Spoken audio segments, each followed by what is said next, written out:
I did Google Earth for my tech tool presentation. A little background, Google Earth was actually first a government website developed by NASA, and then Google bought the rights to it in 2001 and released it to the public. And since they released it, they developed it in over 45 languages. It is now free to download. It was not originally. You had to pay, I believe it was $55. And in 2011, they actually launched two new really cool things, Google Mars and Google Moon. So now you can do the same things you can do on Google Earth, which is look at Mars and the Moon on the ground level.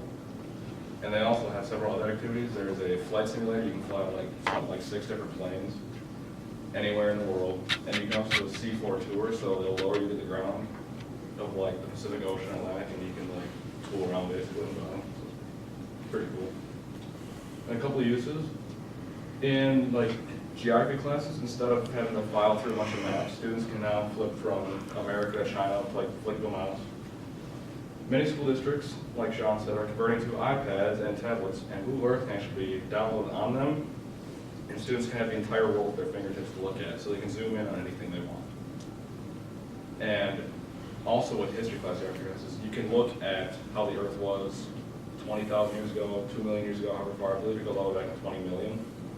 So if you want to study how Minnesota and Wisconsin were changed by glaciers over time, you can go back 20,000 years ago and see how it was then compared to now.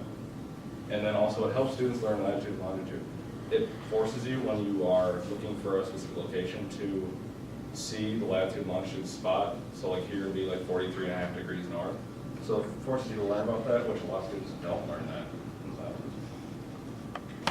A couple of weaknesses. It eliminates the skill of reading on an actual paper map, but many scholars argue that that's already a dying art because so many classrooms and businesses are changing to using technology.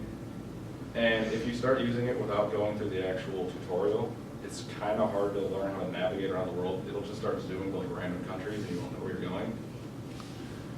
And some strengths. It's actually engaging. It's kind of cool to see the computer just swirl around to India instead of having to rifle through a boring map. And instead of having to use like a whole atlas or map book, you have the entire world right there in one tool, and you can access anything in 5 seconds. And then you can actually see landforms if you're in a geography classroom. Instead of seeing like a little symbol, it's like, oh, that's a mountain. You can actually zoom in and see the different elevations in like glaciers and lakes and stuff like that. And this is actually a short video of what you can find on Google Earth.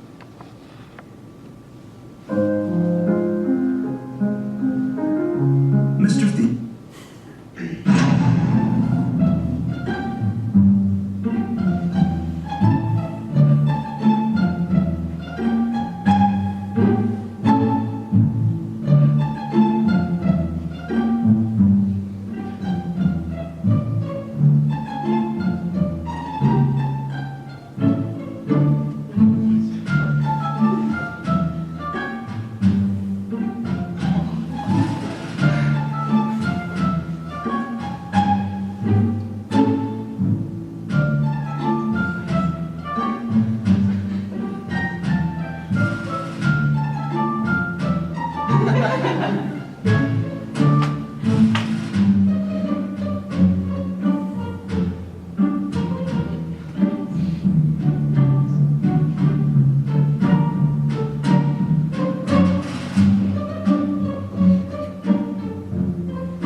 Last year, they actually found an escaped convict on there in New Mexico. Somebody zoomed into the street level and they saw the guy in the orange jumpsuit running. So that's kind of weird, but you can still find cool things. Conclusion, it's a great tool. It has many different uses, both privately in your home and commercially for businesses. I know in New York City, they actually started using it to track obesity across the entire city. So it's kind of a cool thing you can do with it. And then it has many different uses in many different classrooms: science, sociology, geography, history, pretty much anything.